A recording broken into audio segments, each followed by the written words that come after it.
यह कोई फिल्म नहीं थी, यह हकीकत थी। तीन पुरुष नाइजीरिया से बिना पैसे, बिना पासपोर्ट और बिना किसी उम्मीद के निकले, सिवाय एक के, जीवित रहना। उनकी मंजिल कैनरी द्वीप समूह थी, लेकिन उन्होंने यात्रियों की तरह सफर नहीं किया।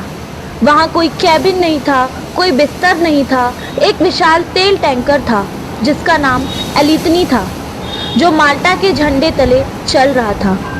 वे उसी तेल टैंकर के पथराव रबर के पास ठीक समुद्र के ऊपर छिपे थे। उनका शरीर पानी से महज कुछ इंच की दूरी पर था और मौत उनके सामने खड़ी थी।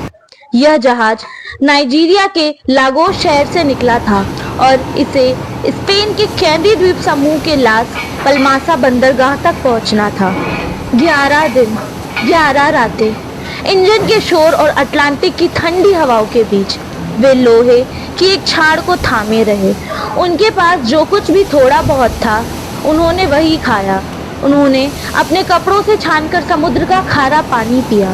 वे बस कुछ मिनटों के लिए ही सो पाते थे, क्योंकि एक गलत हरकत का मतलब था अनंत समुद्र में गिर जाना। जब जहाज लास पल्मासा पहुंचा तो वे बेमुश्किल होश में मिले। शरीर में पानी की भारी कमी थी।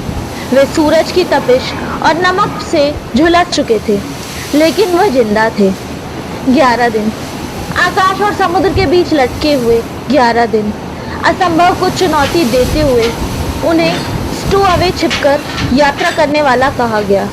मिलने के समय वे गंभीर रूप से डिहाइड्रेशन के शिकार और सदमे में थे, लेकिन सच तो ये है कि उससे कई बढ़कर थे। वे एक सर्वाइवर बने। स्पेनिश अधिकारियों और मानवाधिकारी कार्यकर्ताओं के लिए यह एक बड़ी मिसाल बन गई कि लोग गरीबी और संघर्ष से बचने के लिए अपनी जान किस हद तक गंवा सकते हैं। लेकिन जब भूख अपनी पकड़ मजबूत कर लेती है और भविष्य अंधकारमय हो जाता है, तो कुछ लोग एक बेहतर जीवन की उम्मीद में अपना सब कुछ दांव पर लगाने का फैसला करते हैं। उनके पास कुछ नहीं था, लेकिन उनके पास एक विश्वास था, और कभी कभी सांस लेते रहने के लिए बस इतना ही काफ़ी होता है। दोस्तों, इस कहानी को किसी एक ऐसे व्यक्ति के साथ साझा करें जिसे लगता है वह अब और आगे नहीं बढ़ सकता है, क्योंकि दुनिया में ऐसे लोग भी हैं जो जीवन को उस ताकत के साथ थामे हुए हैं जिसे समुद्र भी उनसे नहीं छीन सकता। आवाज न्यूज 24 रीवा से मैं भूमि गुप्ता। कृपया इस चैनल को लाइक और सब्सक्राइब करें। धन्यवाद।